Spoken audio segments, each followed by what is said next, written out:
Hey guys, in this video I'm going to talk about a few actionable steps to kind of get your photography business going. So I'm Daniel Norton, a photographer here in New York. I talk about business, I talk about technique, I talk about random things here on the porch. So if you guys are interested in that, photography, creative businesses, go ahead and subscribe. So, I've been talking a little bit about different kind of business stuff, more of in a philosophy type way, but I figured I'd do something a little more meat and potatoes for this one. So let's say that you are, and you may have done these things, so if you have, you can just check them off. Let's say that you're getting ready to present yourself to be a photographer, right? To go out there full time, or to try to make money doing it. These are going to be some things that you should do, some steps, or some things that you should organize. So, number one, I think what you need to do is figure out on the back end, like how you're going to handle anything that comes in and out of your business, meaning invoicing, estimates, and delivery to clients. So I know you're like, well, you're getting a little ahead of yourself there, aren't you, Daniel? I am, except for the fact that as soon as you start doing it, if you have, let's say, 5 or 6 clients in the first 6 months and you do each one a little differently, it's just going to be confusing for you. So what you want to do is sit down and make up a system. It doesn't have to be that complicated. I've done everything from using actual accountants to getting accounting software. But my system of invoicing now is actually pretty simple. It goes back almost to the very first guy that I shared a studio with. His name was Brian. He had a really super simple invoicing system, and it works actually really well, except that he did it physically, well, I guess he had it digital as well, but he had folders to do it. But essentially, what he would do is, and again, I'm not saying this is the best way to do it, and I can go more in depth if you guys want a video just about this. I'm just going to kind of go over it briefly. He would have a kind of a standard estimate form. So when somebody called him and said, hey, we want a shot of this mug, on white, what would you charge for that? And he'd have basically already, I think we talked about this a little bit before in how photographers get paid. Maybe I'll do one just on estimates, but again, I see a lot of videos coming out of this one. So basically your estimate's got, like your name, a space for the client name, it's got, the different factors like usage or time, studio rental, blah, blah, it's already there. And you just kind of fill in the numbers, so you can do it really quickly when somebody sends you a concept. Like somebody's like, hey, what would you charge to do this? I'm gonna send you an estimate, Estimates are nice because instead of, even for small stuff, because it makes you just look more professional. So it's nice to do that. You can also just reply back with rates or have a rate page, I guess, if you do that kind of stuff. But I think estimates, just especially for commercial photography, you really need that. So figure out your estimates. Your invoicing should basically look like your estimate, except it should say invoice on top. It should have the corrected amounts, and it should have, some kind of, payment, payment due upon receipt, no rights given until payment in full, stuff like that written on there. We talked about that a little bit before too. And so basically, when something moves from the estimate to the invoicing stage, you literally just move it. So basically, the way he would do it, he would have a estimate folder. And then he would have like 2 folders. So if you're doing it on a computer, you'd have your estimate folder, then you'd have 3 folders inside. 2.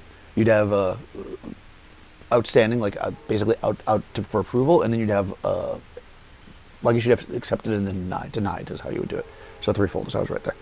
So basically, when somebody asks you for a new estimate, you put it in the first folder, and then within, whatever amount of time, right? I mean, whether or not you got the job within probably a few days, you move it into either accepted or denied. If you put it in the denied, whatever, it's gone. But at least you've kept track of somebody that reached out to you for a job, so you can always use that as a follow-up for future work. If you put it in the accepted folder, then what you do is you just duplicate all that information onto an invoice, which goes into your invoice folder when the job is complete. In the invoice folder, you basically have, again, 2 folders, one that's outstanding and one that's paid. Easy as that, right? And that's how you keep track of that. It's super easy. You can look into your outstanding invoices and you can see what you're owed. You can look into your paid ones to know if somebody paid you. And it's that simple. You can look into your estimates and if you start getting a lot that are denied, and maybe you got to start working on that. But it's really super simple. It doesn't have to be crazy. Keep that organized. I mean, that's more or less what I do now. Like I said, I don't use QuickBooks or anything like that because that's all that does too, I just do it with simple, document files. Makes my life a lot easier. And I started doing that actually when I started getting busier. When I first started, I had this real complicated system. And then when I was really working a lot, I felt that it was like so much to deal with. So I actually switched to the simpler system, and it actually works really well for me. The only problem is you can't, at the end of the year, you can't just like pull up reports. You got to do that. So when you go to do taxes and stuff, it's a little bit more, but I do that a different way, and we can maybe talk about that in another video. Taxes, maybe I'll do that around tax season. But anyways, have a system for that, right? Then also have a system for bringing your photos in once you've done a job. So like getting them and backing them up, and also delivery, right? Whether you use Dropbox or whatever. And again, this might be a separate video that we can do. I think I did a brief video where I talk about a little bit about delivering via Dropbox, but that's usually how I do it. Dropbox is super simple. Either if I'm doing a large commercial job, I'll actually make a duplicate of everything and give it to the client on the spot on a hard drive. Because they usually send it to their own retouchers and stuff, so I don't have to deal with any of that. I just give them the raw files and we're done, right? I keep a copy, of course. If you are dealing with like clients where you're doing portraits and stuff, you're probably going to be delivering like JPEGs or something like that. So, you know, you want to use Dropbox for that. So, well, I want to use Dropbox. There's other ways to do it. Wedding photographers have very super specific software. So if you guys do weddings and events and stuff, there's like software just for this. Like it's a huge market, which I don't use any of that, but you know, it's out there. So that's step one, basically. That's point one or whatever of how I'm going to do. Figure out all that stuff before you get your first job. It doesn't take that long. Just sit down and do it. You know, actually, you're already shooting, I'm assuming, test shoots or free stuff. So however you are doing that, literally just start going through the process of that system with the free stuff. You know, when somebody reaches out and says, hey, can you take a picture of me? And you're just like, sure, I'm going to do it for free or whatever. Like your friend, make an estimate. Like just literally make an estimate. Don't charge them for it, obviously. Don't even show it to them. Make an invoice. Put it in the thing. Put it as page. You know, actually mark it as zero, clearly. Or credit it or discount it, however you want to do it. And then start that filing system going. Get into the habit of doing it, right? It makes sense to just like keep that skill, right? Keep that thing going, right? Same thing with the delivery. When the pictures come in, how do you deal with them? You know, get a system down. Now, one thing I do that I think works really well, and again, I've been doing this for years now, is I basically, I use Capture One, as you guys all know. So I basically do individual sessions now instead of a huge catalog. I found that when I was using Lightroom and putting everything into a giant catalog, which I was doing, and there's a video back maybe a year and a half ago where I talk about how I put everything in Lightroom, which I don't do anymore.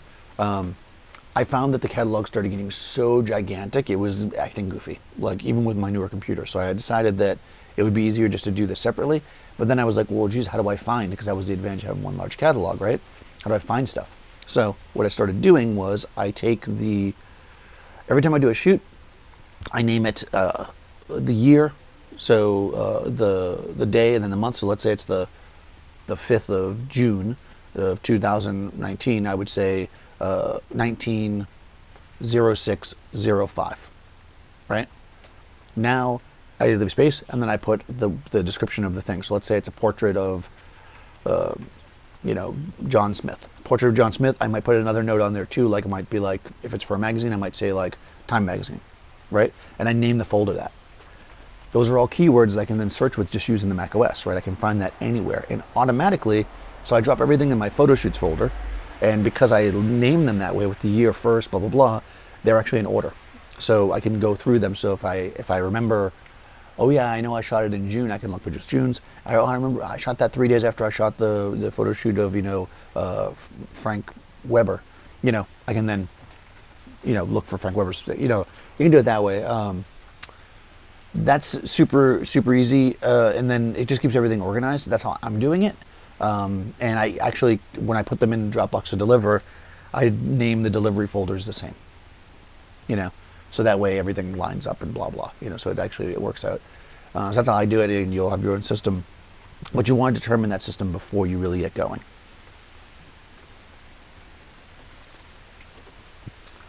I'm talking a lot here. Okay, so that's just one thing. That's only one point. But have that all ready, right? That's super important, right? Number 2, make sure that you are, I'll use the word versatile. So really analyze the work that you do and that you like to do and that you want to charge for, and learn about or get better at the things that you don't feel are your strong points. Like if you're super good at shooting 3-point lighting, background, corporate portraits, but when you go to the park to make a natural light shot, you just can't figure out like how to get it all balanced right or whatever, well, go out and do more test shoots with that. Because what you don't want to do is have somebody want to hire you for a job and then not be able to do the thing that they want you to do. As I've talked about before, the way professionals get paid is by delivering, right? So that doesn't mean you need to be a master of everything. What it means is that think about the logical customer base that you will have. Think about what they might want. Like, let's say that you're going to do, you're like, you know what, I live in a town that's kind of in the suburbs and it's very family oriented. So there's going to be a lot of like, let's say high school senior portrait type work. Do some research, see what people are doing, you know, and make sure that the type of work that is people are doing, you can at least do that. I'm not saying you should copy people. But what I'm saying is that normally when people go to get something like a portrait, right, they look at examples, they look at other people's portraits, they look at things, so they kind of have an idea of what they want. Now you might and should do something better and unique. Well, light's dropping here. Starting to rain. You guys can probably hear that. And you should do that, right? You should show your own thing. But at the same time, people want to see something familiar, right? So they don't want to like look at your stuff and you know, they might very specifically be like, oh, I really want to work with you, but you know, can you do this? You know, you get that a lot. I mean, I get that. You know, everybody still gets that. You know, it's like it's a thing, right? People see something. Can you do this? Make sure that you're versatile enough to cover that. If you are going to go out and market towards shooting, let's say, product photography, make sure that you've shot some glass stuff. That's you know, shoot some small things, shoot some things that are a little more difficult, so that you kind of get an idea of what you can handle and what you can't. Because again, you don't want to screw up a job. Word of mouth, both positively and negatively, are huge in the photo industry. So yeah, you don't want to do that. You want to make sure that you've got a little versatility. So learn, and there's lots of ways to do it. There's one way you could learn is by YouTube videos. There's tons of those out there. Join a photo club, go to meetups. If you really want, I mean, I've had people in the past, and I still do this sometimes, you know, come to me and hire me to basically do one-on-one stuff, you know, to literally teach them how to do the things that they want to do because they want to do a certain kind of photography and they don't know how. And they've got the resources, usually somebody who really wants to do something, and they'll do it, you know, so hire somebody local to you to do it, or come to New York. No, if you do come to New York, say hi. But you know, so basically learn, right? Learn and practice. So get your stuff together, learn and practice the things you might need to do in order to make it a job. Because as soon as you're getting paid for it, you can no longer just always do what you want. I mean, yeah, you've got a style, and yeah, people are going to want hopefully what you're producing, but they're going to also want this thing, you know, so you want to make sure you're versatile. So make sure that you are versatile and you can do a lot of different things. So the next thing, and this is going to sound a little bit weird, I guess, considering you're just starting and you're going to be doing this kind of part-time, you don't even know when you're going to have assignments, is think about kind of some basic hours of operation. Meaning that when somebody calls you, they're going to say, hey, what do you charge? What do you offer for services? And they'll be like, when can I do it, right? And you don't want to be like, let me check my schedule, whatever. So already kind of have allotted out time that you're going to spend on your business, right? So basically every other Tuesday or, you know, Saturday between these hours, you know, make like a plan. And then if you don't book any shoots, then you can also use that time to like work on something for free, like a portfolio shoot, or just test your skills, or read a book, or I guess, you know, if nobody books, you know, within a certain amount, maybe you could say up to the day before, then you can make plans for that time. But basically, always have that set aside. When somebody's like, hey, you know, blah, blah, do you want to get a pizza this day, or whatever, be like, I'm sorry, that's my hours for my photography. I'll have to let you know last minute or whatever. You know, basically make it part of your schedule.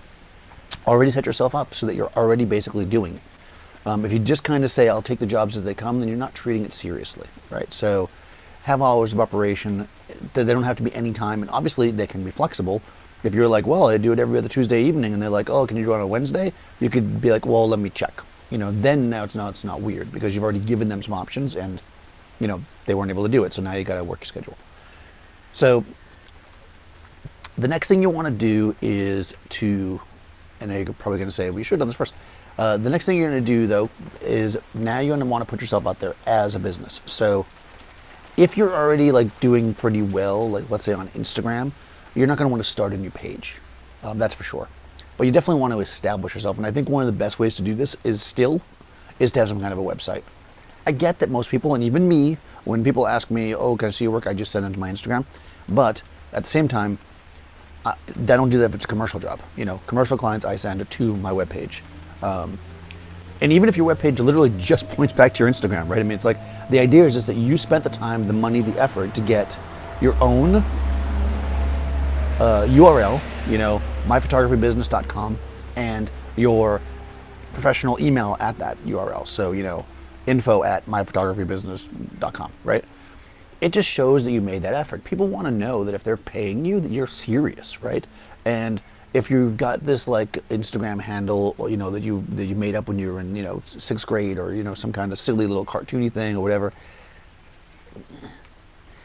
it's fine. And I mean, and I say that, and there's plenty of like huge Instagrammers, and probably the biggest Instagrammers have names that are like kind of funny little things. But the reality is that that's a different kind of thing. If you want to be like Instagram famous and do that whole route of being an influencer, that's a little different than just starting a photography business. I'm talking about starting a business. So get a URL. They're not that expensive.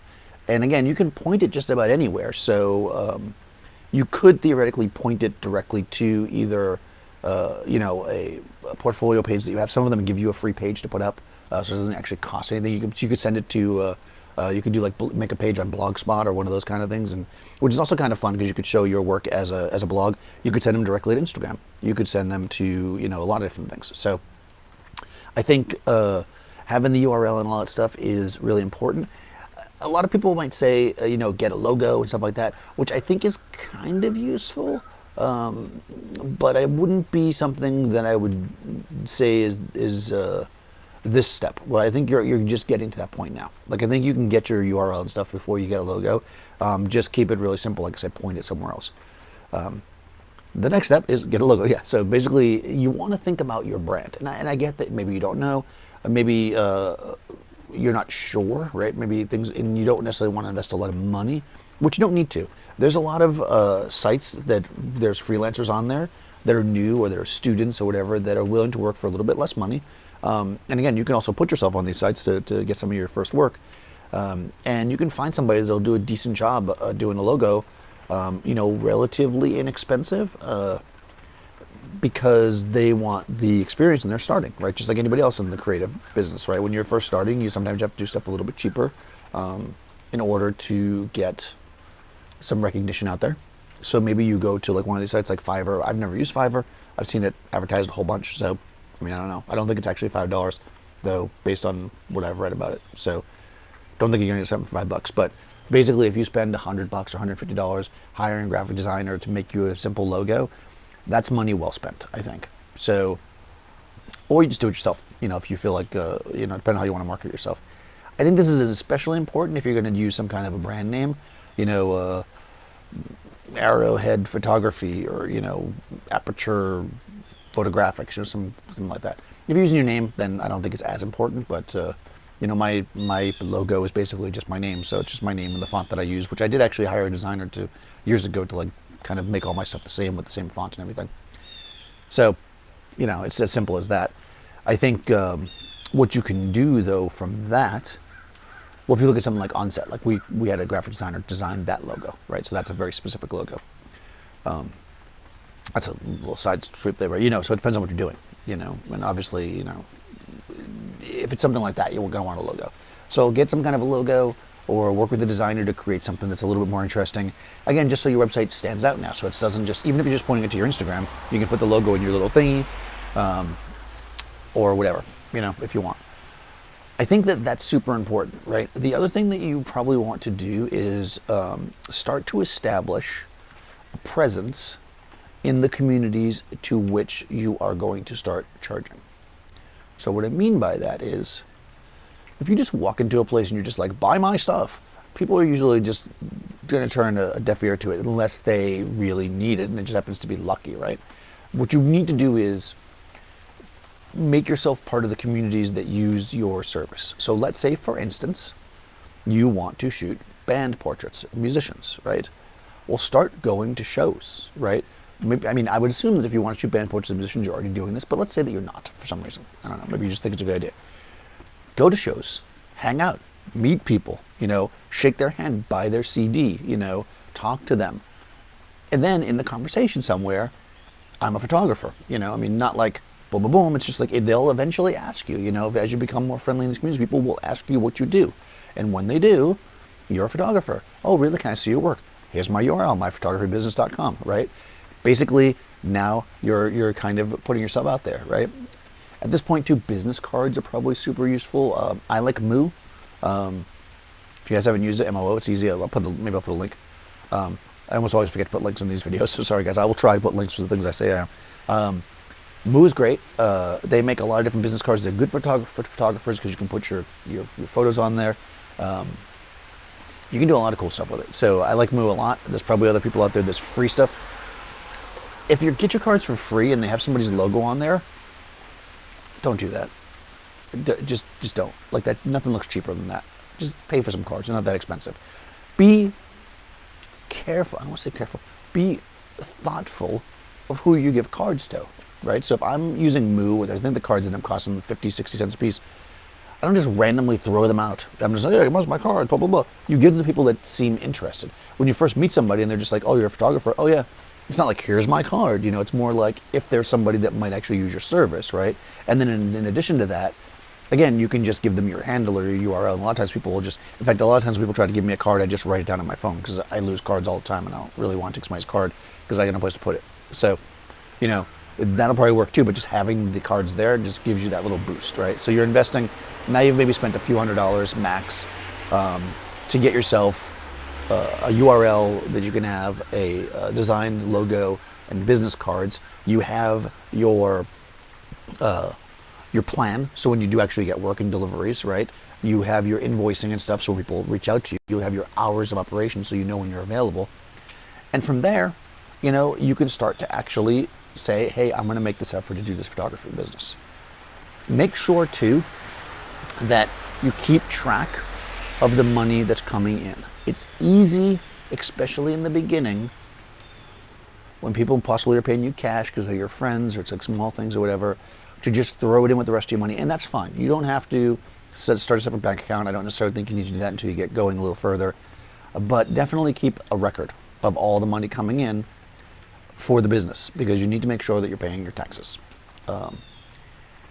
You might say, well, I don't know if I'm going to make enough money. That's fine. If you don't make enough money, then you won't have to pay anything. You fill out your form, get used to doing it, right? Show that you're there, that you're working, that you're a business, right? This is going to just get you in the right mindset because I feel like that's important. A lot of this is kind of behind the scenes stuff that people aren't even really seeing, right? Except for the URL and stuff. A lot of what I talked about is more personal to you. And I think that's important because you want to do the steps so that you feel like a business. And when you feel like a business, you will present yourself as a business, and presenting yourself as a business is going to get you more work than just being like, hey, oh yeah, give me some cash, I'll shoot you, right? You want to basically be as professional as possible, even if you only do it part-time. Because there's nothing wrong, and there's tons and tons and tons of photographers that just do this as a side business, a part-time business. You can definitely do that. And the fact that you probably already have a camera and stuff means that the investment doesn't have to be extreme. So that's how I suggest that you start. If you watch my other video about don't quit your job yet, I talk a bit about, do that for a while, right? And then you can eventually. So that's kind of important. So let me know, for those people out there that are starting, have you done any of this stuff? Do you have a system for invoicing that you use? Do you use software? I'm curious what people are using. I know I used QuickBooks for a while. There was also an online one. I can't remember the name of it now. It was literally designed, it was called like Photo Studio Pro or something. It was literally designed for photo studios. But again, it wasn't really for me because I'm more of a, 50 assignment a year photographer versus somebody that's like shooting every single day.